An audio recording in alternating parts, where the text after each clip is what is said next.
righty, folks, another great star right here on Johnny D Talks to Stars, and this time our star is a great singer. His name, Gary Lewis from Gary Lewis and the Playboys. Hello, Gary. Hello there. How you doing today? I'm doing great today. Well, okay, starting off, you are a great singer and still been doing this now for many, many years. I mean, since the 1960s, late 50s. Yeah. Tell us how you got into the business. How I got into it? Yeah. I was going to a theater arts college in Pasadena, California, in 1964, and a friend of mine said, "Hey, have you heard of this new English band that's out? They call them the Beatles." And I said, "The Beatles? What a stupid name!" But so I listened to him and everything, and man, something just clicked. And so in January of '64, I formed up the original Playboys from classmates at my school, and so we got together and built up a little repertoire of songs, and so for all of 1964 up to November, we played just small little clubs, fraternities, sorority parties, and all that stuff. And then in June of '64, we auditioned for the summer job out at Disneyland in California, and we had to audition with 10 other bands that were there. They were all looking for the June, July, and August spot at Disneyland to play. And we didn't have any hits yet or anything like that. So we ended up getting the job, and we played out there for 3 months. In the middle of all that, our producer, a guy named Snuffy Garrett from Liberty Records, he was out at the park with his family. And after the show was over, he came up to me and gave me his card and said, "I'm head of A&R at Liberty Records, and I'd like to talk to you about doing some recording. You guys sound pretty good." Now, isn't that the way everybody wishes it would happen? I guess it's kind of a dream, kind of a way things work out. Right. So in November of '64, we went into the studio. Snuffy Garrett said, I've got a really great demo I want you to listen to, and this could be a good first song for you." And it was a demo of This Diamond Ring. So I said, "Well, I don't like the demo really, but Snuffy said, "Well, our arranger is a guy named Leon Russell, and he'll put it together to fit you." And I said, "Well, great, let's do it." And boom, we recorded it in November '64, and by February '65, it was #1. Wow, so you see a great start to a great career. And just to go a little on the background, your dad was Jerry Lewis, the comedian and actor, and your mom also a singer and actress, Patty Palmer. Right, And, that's right. I mean, She sang with a couple of big bands in the '40s. Jimmy Dorsey's orchestra was one of them, and so. For the first couple of years of my life, my mom was supporting us because nobody knew who my dad was until 1948, and I was 3 years old then. So that's how things got rolling for my mom. She got, and I started growing up and everything. Then she had more kids, and so she quit. She just quit. okay. Because by that time in 1948, that was my dad and Dean Martin's first movie, and it went over real well, and things looked really good for them. So my mom quit, and she's a wonderful woman, the greatest woman. I just she died in 2021, but she set the foundation for me, to Well, like to become what I've become, you know. Yeah, you said basically that she sang songs in your house and played the piano all of the time when you were growing up, and she was basically a foundation for you getting the love of music, correct? That's right. That's right. For sure. I mean, she sang on stage up until she was 8 months pregnant with me, and I know I heard something in there. And when you speak of this diamond ring, rumor has it that you all didn't say nothing to your dad Jerry, your mom, or Right. you said anything to your dad Jerry until basically it was number one. He didn't even know That that was you.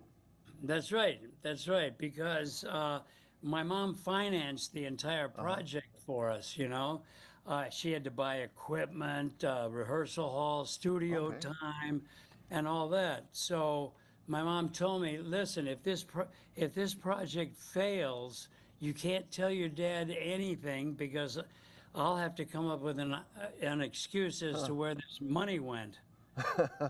My goodness, my goodness. And you know, and you mentioned she did pass in 2021 and lived a good life, 99 years old, correct? Yeah, yeah, Wow. she sure did. It was wonderful.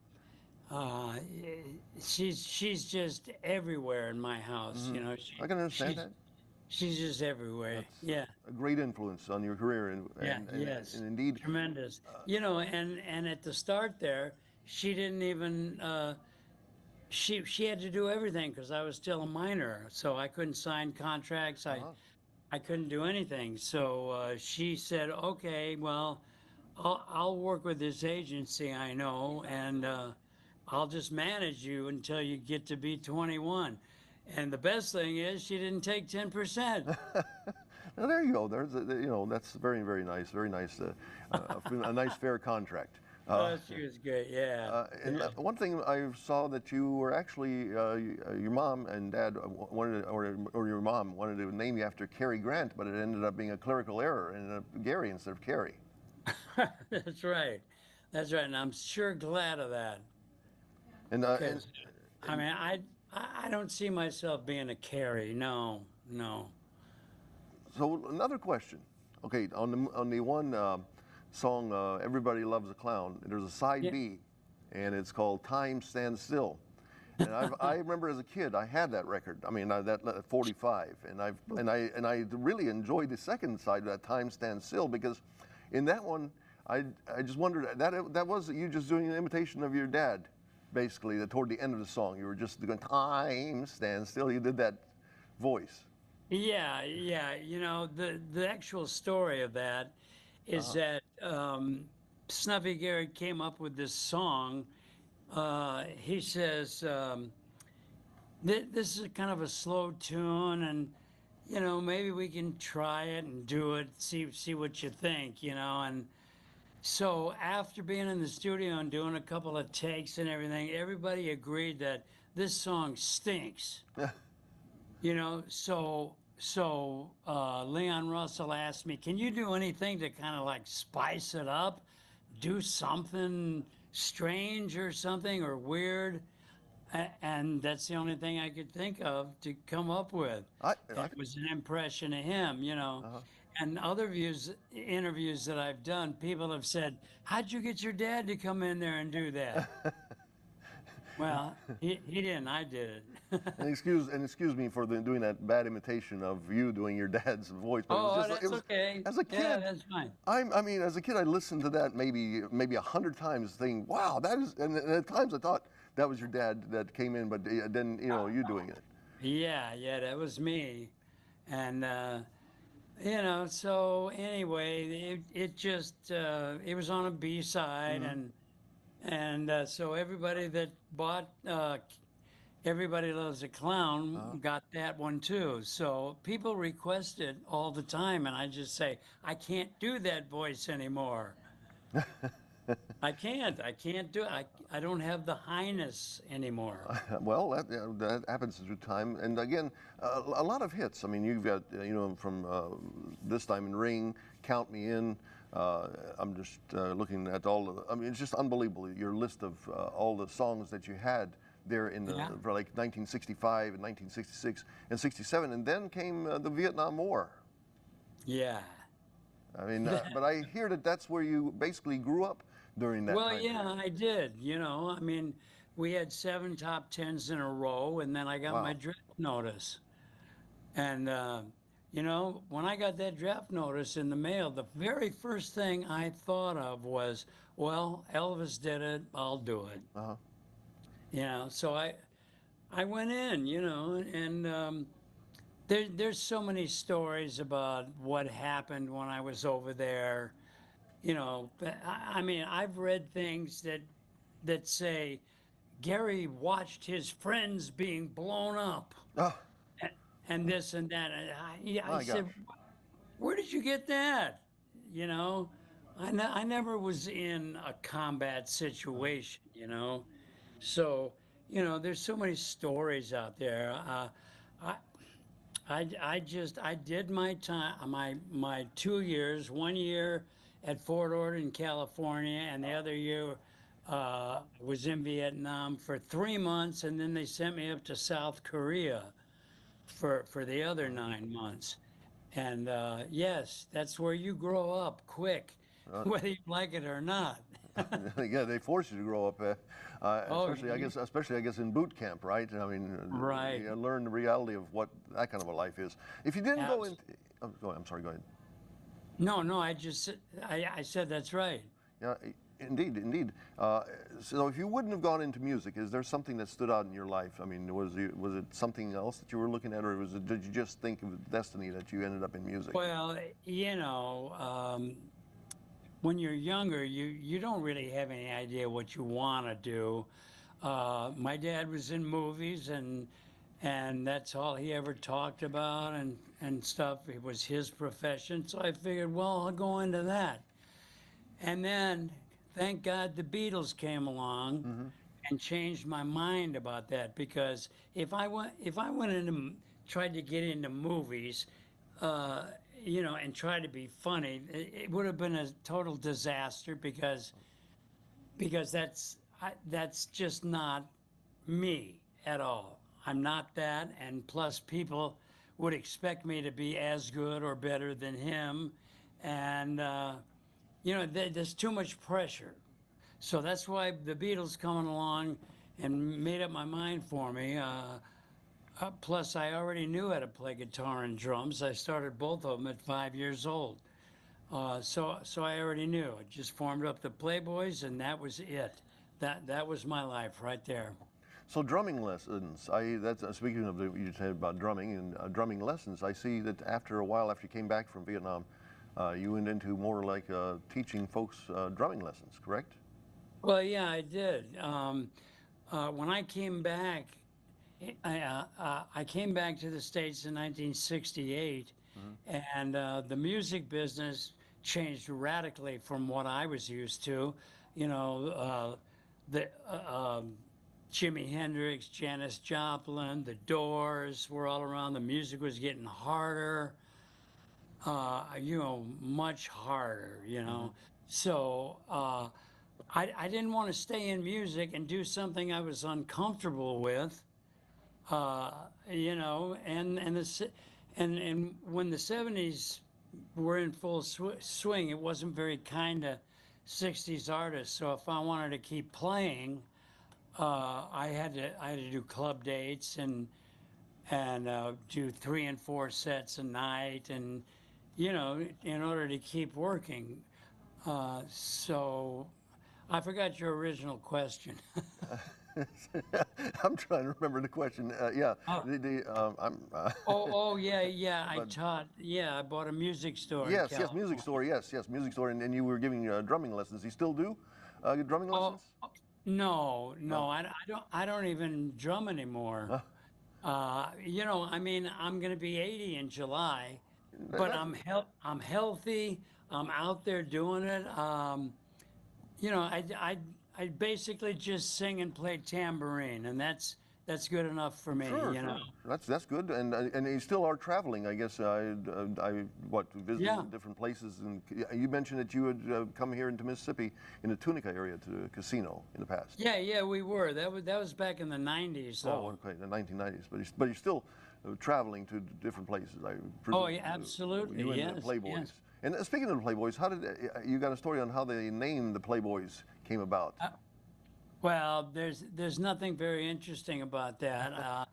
It was just that a couple of them were late for rehearsal one day, and I just happened to say, "Well, where you Playboys been?" And And then there you go. everybody looked at me and said, "Yeah, that's a great name." Okay. Well, and also just speaking of your name, Levitch.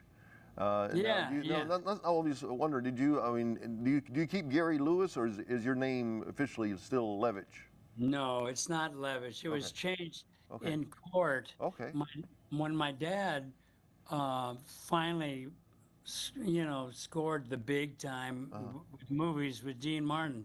Uh, I think I was about 3 years old, and so he said, "Well, I gotta have a better name, you know, a stage name, a movie name." And he legally in court changed his name to Lewis, and I was on that same document, and so my name became Lewis then too. So I never remember anybody ever calling me a last name of Levitch. Okay. Okay. And by any chance, did your dad Jerry, did he with Lewis, was this something that he just stumbled upon, or did he just have a plan to name his last name Lewis? How did that come about, or do you know? Well, yeah, I do know, because my grandfather, um, before my dad, he was in show business too. Him Okay. and his wife were in vaudeville, and they would do a singing act. She played piano and he sang and everything. And he first changed his name to Danny Lewis. Okay. And then my dad, he went ahead and did it for himself. And I was on that document, so did it for me too. And your grandparents, I guess your dad's grandparents, I believe, they were from Russia and Poland, and your mom was first Right. generation from Italian background. Yes, yes. So So, good melting pot right there. oh boy, is it ever.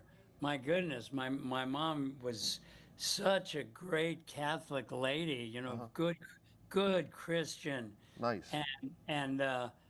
And oh, you should have seen the sparks fly from my dad's side of the family. You're marrying a Catholic?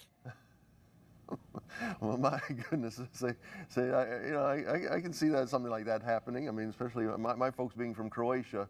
I mean, I can understand, Yeah, the little line there, the Eastern European meets the Catholic, kind of in a well, way. yeah. Yeah. Yeah, it was pretty strange growing up. It was like it should have been a movie. Maybe one of these days there should be a movie. Yeah. Has there ever been? I mean, have you had? I mean, at times, I mean, has anybody come up to you all and offered to do a movie on your dad and mom and how all this all happened in their life and to your life? No, No. no, never happened. That is interesting. That is interesting. That would be great. And I don't think I would do it. Oh, I mean, well, that's definitely. I understand that. So, what does your future hold? I mean, I guess some more performing. I mean, I know you said you're 80, but Well, yeah. you're still very young, 80. And do you plan to go still? Do you still go? You say you go to Oh, casinos and places absolutely. like that. Okay, and I, are the Playboys and everybody doing well? well, the Playboys are not original. Okay. They died, Oh, as a okay. I matter did of see. I fact. did not know that. I did not look up that part. So, Yeah. so the original So, Playboys. but the Playboys I have now Hmm. have been with me like from 10 to 20 years. Okay. All right. Cool. Yeah, and we still travel all over the place. Well, I mean, we're playing a state festival in Milwaukee, cool. Wisconsin, on 4th of July, and then we're doing a show for the veterans and their families in Omaha, Nebraska. Very cool. Yeah, and then we're doing the malt shop cruise in November, and then in February we're doing another cruise that's for a whole week that we've done this many times before. The guy keeps asking us back, so I think it's wonderful. All right, cool, cool. And let me just ask you, being that your mom and dad were both basically in show business, especially your dad and your mom also, any show business stories that you crossed paths with some? I mean, obviously you mentioned that to me here prior to us going on air that you were just a couple of blocks away from where Pat Boone lived at. Any show business stories that you crossed paths with any big time folks? Um, well, show business stories, the only ones I can recall are like when my dad would throw a party, you know, he would invite all the comedians. Now you talk about a loud room. I mean, he invites comedians over, and the volume just escalated continuously because everyone's trying to outdo each other. Oh my goodness. And these were the old comedians, you know, Milton Berle, Jack Benny, George Burns, you know, all those And people. you would have all those folks basically in your living room? Yeah, Holy cow! I mean that.